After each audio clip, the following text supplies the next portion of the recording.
Hello hi అండి, welcome back to my channel. తొందరగా ఈజీగా అయిపోయే టమాటా రైస్ అండి. చాలా ఇష్టంగా తింటారు పిల్లలు కూడా. ఒకసారి ఇలా ట్రై చేశారంటే మీరు కూడా.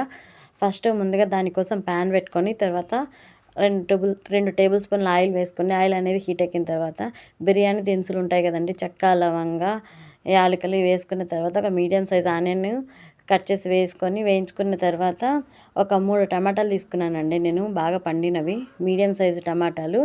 వాటిని తీసుకొని కట్ చేసి తీసుకున్నాను. తర్వాత టమాటాలు అనేవి కొద్దిగా బాగా ఆయిల్ అనేది బాగా వేగాలండి. వేగిన తర్వాత కొద్దిగా ఉప్పు, కొంచెం పసుపు, కారము, పచ్చిమిర్చి అన్నీ వేసుకొని ఆయిల్లో కలిసేటట్టు కొద్దిసేపు వేయించుకోవాలి. ఉప్పు, కారము, పచ్చిమిర్చి మర్చిపోకుండా వేసుకోండి. ఎందుకంటే ఉప్పు అనేది కొద్దిగా చూసి వేసుకోండి. మరీ ఎక్కువ వేసుకున్నారంటే ఉప్పగా అయిపోతే తినలేము. నేను ఆల్రెడీ అన్నంలో ఉప్పు వేసి పెట్టాను కాబట్టి కొద్దిగానే ఉప్పు తీసుకున్నాను.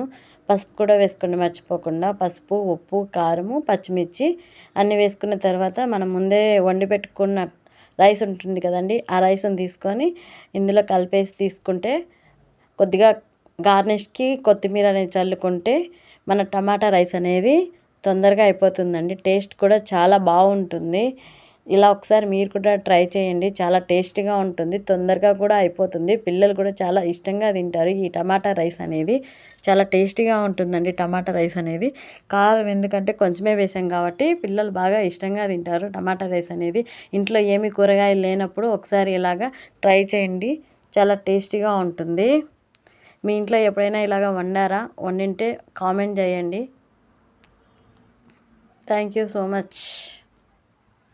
చాలా టేస్టీగా ఉంటుందండి, ఒకసారి ట్రై చేయండి.